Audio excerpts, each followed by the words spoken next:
Hey guys, welcome to Mike's Guitar Workshop. We have this, indeed, PRS Silversky SE, kindly on loan from Marshall Music in Woodmead. So if you want to go grab yourself one of these, they come in 4 different colors. I'll pop that on the screen quickly. And I'll put a link below in the description to their website, and you can see the current prices. So thanks Mike from Marshall for letting me use this guitar for the review. PRS Silversky SE, indeed. What can I say? Well, I like it. So let's start over there. I've seen a lot of reviews, and because of those reviews, in fact, I asked Mike at Marshall if I could borrow one so I can have a look at it myself and see what it's all about. So I'm not running through an amp today. I'm just running through my Ampero. I've put a Fender Reverb amp and a matching cab at the back. No EQ, no anything else, and just made it sound the way I think it should sound. So let me go through the pickups quickly, and then we can dive more deeper into the guitar itself and see what it's all about. So you'll see me flicking. I'm just going to play, and I'll play the same thing and you can just hear for yourself.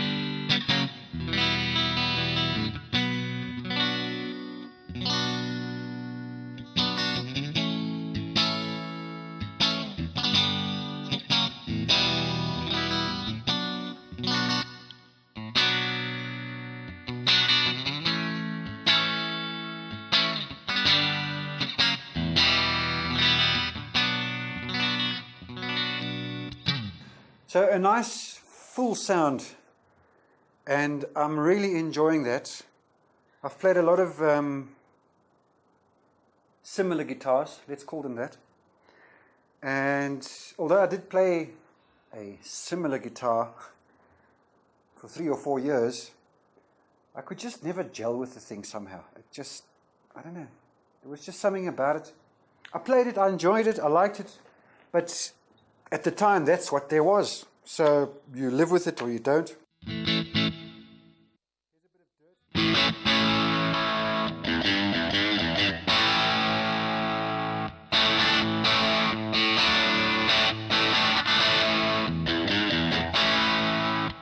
Here's a bit of drive. It does this very well as well.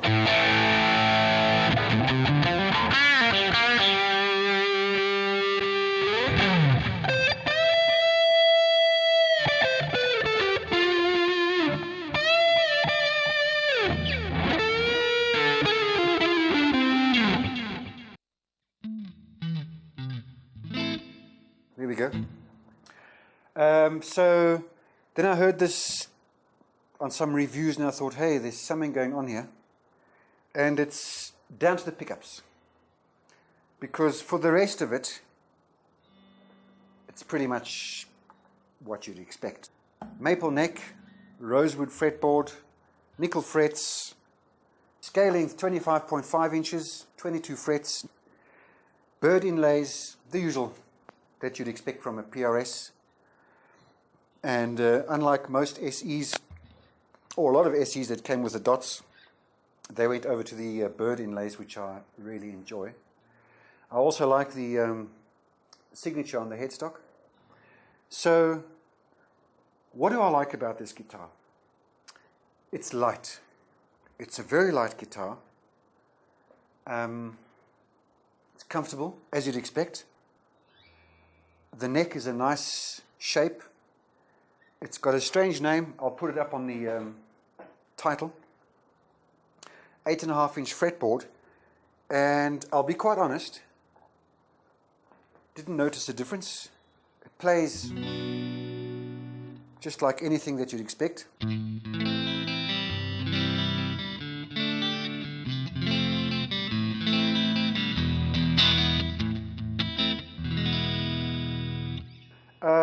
Didn't put the trem arm in because I didn't quite see the point. I don't want to adjust the guitar because it needs to go back. The trem is locked down to the body, and it's got 4 springs in it, so that's going to be a non-happening thing. If it was my guitar, I would float the tremolo, take 2 springs out, make it nice and light, float with it, and then I can see the point of the trem arm. But as it is, it's basically locked down. And I think they did that in case you snap a string, it won't go out of tune as quickly as a floating trem. So there's that. The nut, they call it a synthetic bone. It might be a bit harder than a normal plastic nut. So yeah, synthetic bone, what does that mean? I don't know. I don't think you need to change it.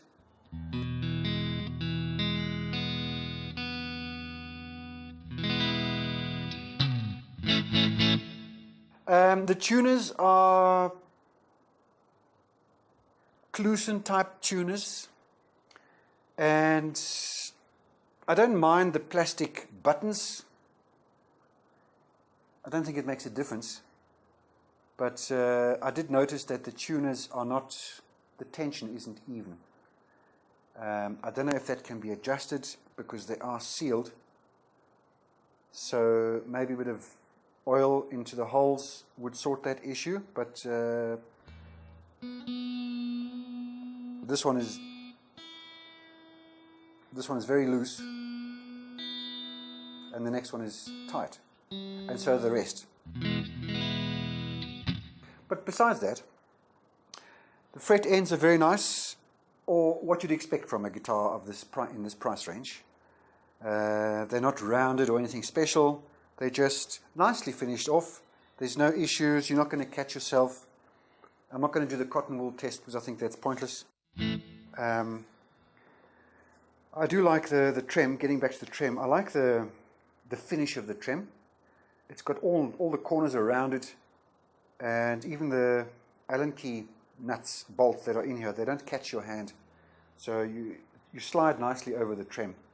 I don't know how that's going to be when it's lifted, because as I say, it's pulled down tight to the body, but I don't think that'll be an issue. Being a 2-point trem, I'm going to assume that it's going to be very smooth to operate, but I can't test that because it's locked down. The finish is very nice. It is, I would say, it's what you'd expect from a guitar.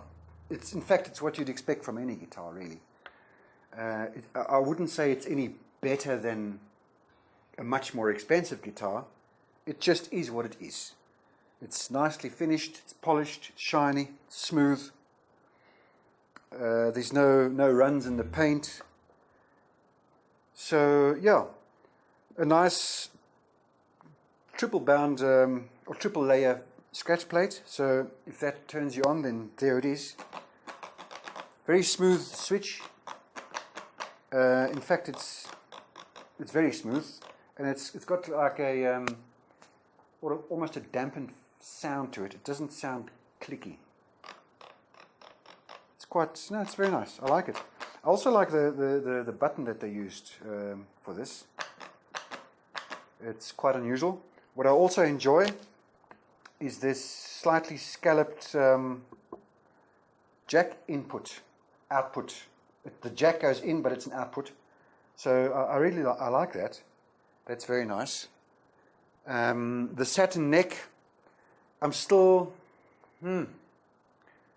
I haven't had the guitar long enough, and I can't go gig it, unfortunately. And that's really where the difference will come in. Just playing around here in the studio, it feels nice, but so do my glossy neck. In the studio, they also feel nice. It's when you're out on the gig and you're sweating. I did notice while I was setting up some sounds, I was on the guitar neck quite a bit, and there were some like little bits of, I don't know, dried sweat or whatever collected, and I could feel them rolling along the the back of the fretboard, as the back of the neck. Obviously, there's a scarf joint here, so that is just what it is.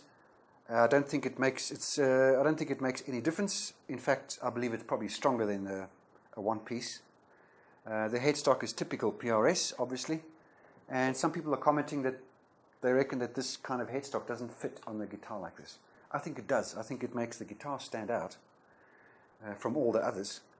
And there's plenty others out there, and they've all got different necks. It doesn't mean that just because it's this shape, it has to have a certain headstock shape, you know. So don't let that bother you. But anywho, I opened up the scratch plate, and although there is black paint, it's not shielding paint. I did test it, and there's nothing going on there. The pickups are PRS's own pickups. They're not just anything off the shelf. They're voiced, as far as I can tell, identically to the core model. You'd have to literally analyze it with a spectrometer to hear any difference, or to see any difference. But audio-wise, if you turned your back, I don't think anybody would be able to tell you that it's a SE or a Core. From the reviews I've heard, look, I don't have the Core here, so I can't tell you that for certain.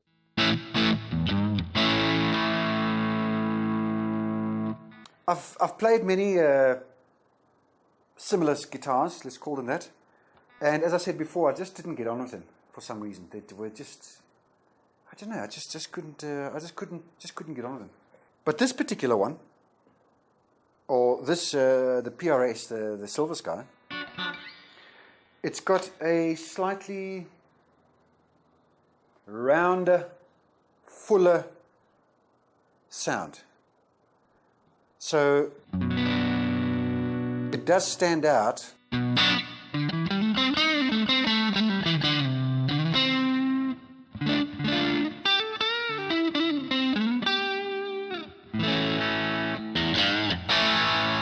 It's got a very nice bite to it. I love that. I mean, that's proper. You know what I'm saying? I have noticed that flicking between the pickups on this guitar seems somehow much easier. I'll give you an example.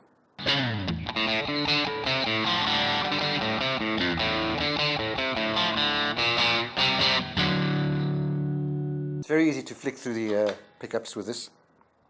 I don't know if it's moved slightly, but it just feels very natural over here. I could easily get on with it. I'm used to the switch being up top here. So in the strum, I just flick it as I'm going. I would say that this guitar is for the person that likes single coil guitars, first of all, is not necessarily married or in love with the other brand, but still wants that sound, and hasn't possibly bought the other brand because of that. So this opens up that option. There's obviously many other brands with single coils, that's a given, but I think this one just gives you something slightly different. Forget about the name at the back. You could just put a silver plate here, I'd be happy. There's something going on with this guitar. It's the voicing of the pickups. I noticed that they've been fitted angled. I don't know if John Mayer has them that way, or if the factory decided that's the way to go. Because it's not my guitar, I can't sit and fiddle with that. So I don't know if I'd have it the other way around, flat, or whatever it is. But it does work. Here are some of the issues that I found on the guitar, but they're not majors. It's not like it's not a train smash. Small little things that might have been overlooked. The tone pot for the bridge, when you spin it, it wobbles like this. So the other two are fine. The other two are great. So that, I noticed that. I did notice that the string height radius is not even. The D string is higher than anything, as far as the radius is concerned, is lifted. But as I say, I don't want to fiddle with this guitar, so I can't sort that. But it doesn't change anything down here. I just noticed, it's just something I noticed. So I suggest that if you consider buying one of these, go to your favorite music shop, Marshall Music, possibly, and play a few, even if it's not the color that you want. Just play them and see what they feel like, and take the one that feels the best. One thing I also noticed is that this guitar is very resonant.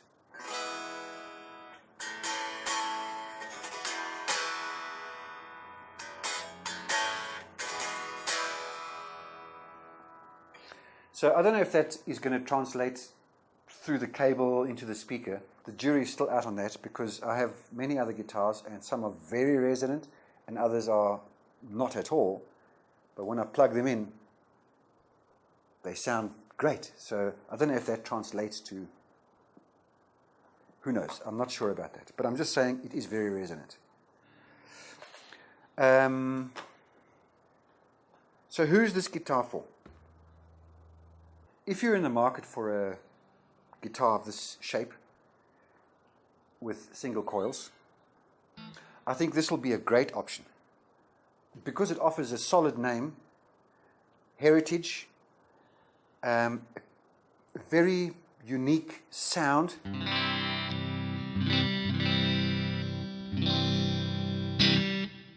fairly affordable for where it's aimed at. I would have thought that being an SE, it would be more in line with the other SEs that are about a quarter cheaper than this.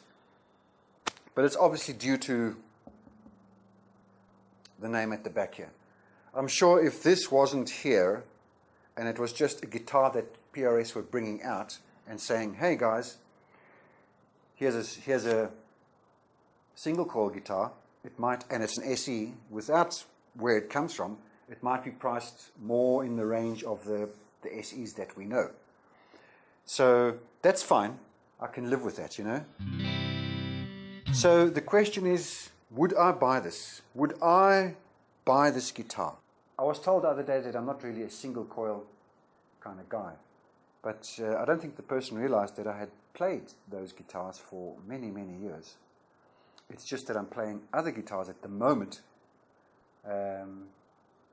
that he might have thought that. I got a good friend of mine who mostly plays single coil guitars, and every time I go to his shows, I'm just blown away by the tone and the sound that he's getting. And I'm thinking to myself, well, that's his sound, and I recognize the sound because it's a single coil guitar. So I opted not to have a single coil guitar, because how many guitars can you play? You know what I'm saying? And I can get through with my other guitars. But if this was priced in my budget, I would definitely look at one of these. Or if somebody sponsored me one, I would definitely keep it, and I would definitely play it. It would definitely become one of my #1 guitars. I'm not so keen on the colors. I think the colors, well, that's a personal thing, I suppose. But for me, the colors are a bit pastel-y. I don't know what the thinking was behind that. I would have preferred a solid color, red, blue, black, whatever it is. But the pastel-y color is not for me personally. But that's a personal thing. But yeah, I think it's a win. So of all the single coil guitars that are out there, and I've played a few, I would like to go and say, I would dare to say that this is probably one of the better sounding guitars. In every respect, whether it's clean, crunch, drive, it just works. You know what I'm saying? It's nice and comfortable. The buttons are nice, the pots are nice and smooth.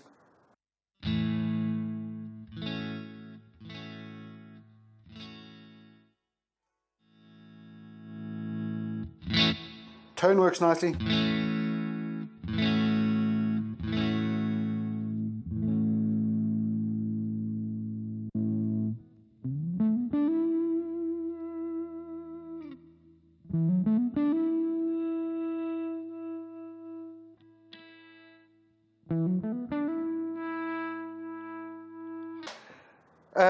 So yeah, there we go, guys. PRS SE Silversky, very nice. I like it a lot. Comes in a nice gig bag, typical PRS SE kind of big gig bags. And in fact, those are the only gig bags I use. So whenever I see one up for sale, I grab it and I just store it in the cupboard. And I have 3 or 4 of them. They're very nice. They're nicely padded, solid. So it's what I'd expect from a PRS anyway, because they've been coming with those bags for a long time. So very nice. Guys, I think that's about it. I've covered everything.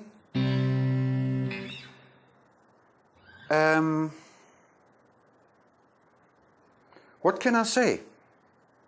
It's just a pity I can't go gig this thing. I would love to just go gig it, because that's when you really feel the guitar more. Just here noodling around in the office, you're not getting the vibe. There's no song going. It's not something that you recognize that you're playing, and now you're going to play the solo that you're used to playing on something else. And that's where this guitar, or any guitar that you play, would show its strengths and weaknesses. Might need an adjustment on the pedal, but you just get more of a feel. It's not set up the way I like it. It's very conservatively set up. There's no buzzing or anything like that of the frets. I did test that already. But yeah, it would need a good setup, slightly lower string action, nice floating trem, sort out the sounds for the guitar on the pedal, and then I think it's a definite winner. So thanks Marshall Music, and if you like the video, if you want to see more of these honest reviews, then let us know in the comments and we'll see what we can do. Take it easy and cheerio.